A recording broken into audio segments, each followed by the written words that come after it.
عورت کو عزت رب نے تحفے میں دی ہے اور مرد کو کمانی پڑتی ہے۔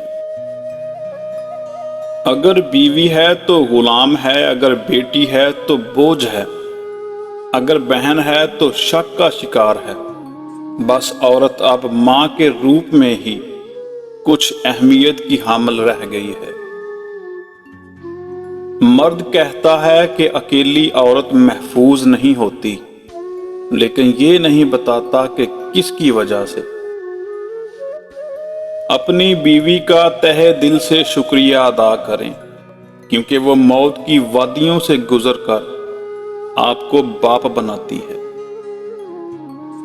عورت کے تقدس کی حد یہ ہے کہ فرشتوں سے بھی اس کی بناوٹ کا پردہ رکھا گیا، اور پہلی عورت اس مرد کی پسلی سے پیدا کی گئی جس کی وہ منکوحہ کہلائی۔ عورت کا دنیا میں پہلا روپ ہی رحمت ہے۔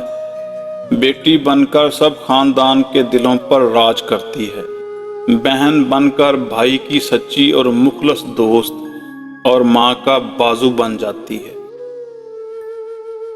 جب بیوی ہوتی ہے تو ایک پختہ اور ہمیشہ ساتھ نبھانے والی، ہر دکھ سکھ کی ساتھی بن جاتی ہے، اور جب ماں بنتی ہے تو اللہ تعالیٰ اس کا رتبہ اتنا بلند کر دیتا ہے کہ جنت کو اٹھا کر اس کے قدموں میں ڈال دیتا ہے۔ مرد کو خوش کرنے کے لیے کیا کیا کرتی ہے؟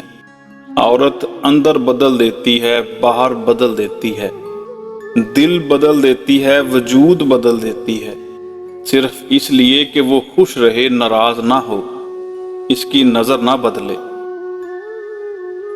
عورت موم صرف اپنی پسند کے مرد کے لیے ہوتی ہے، ورنہ اس جیسا پتھر کوئی نہیں۔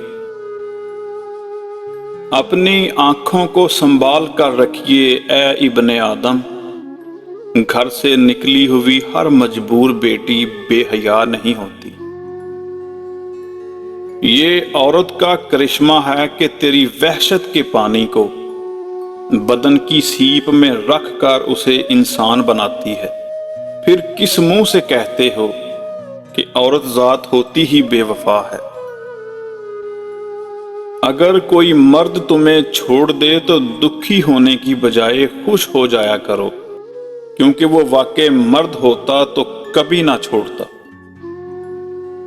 کتنی نازک ہوتی ہیں لڑکیاں، پسند کا سوٹ نہ ملے تو عید نہیں مناتی، مگر ایک ناپسندیدہ انسان کے ساتھ چپ چاپ پوری زندگی گزار دیتی ہیں۔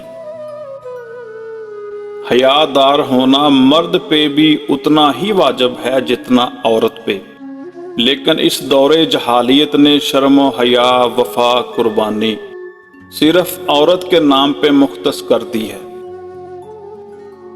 شریف عورت جس سے ایک بار جڑ جائے بس پھر وہی اس کا سب کچھ ہوتا ہے، کسی اور کا سایہ تو سوال ہی پیدا نہیں ہوتا۔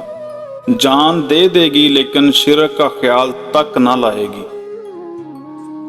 لحاظ اور اجنبی عورت کی عزت دو ایسی چیزیں ہیں جو دنیا کی کوئی ڈگری ہمیں نہیں سکھا سکتی سوائے گھر کی تربیت کے۔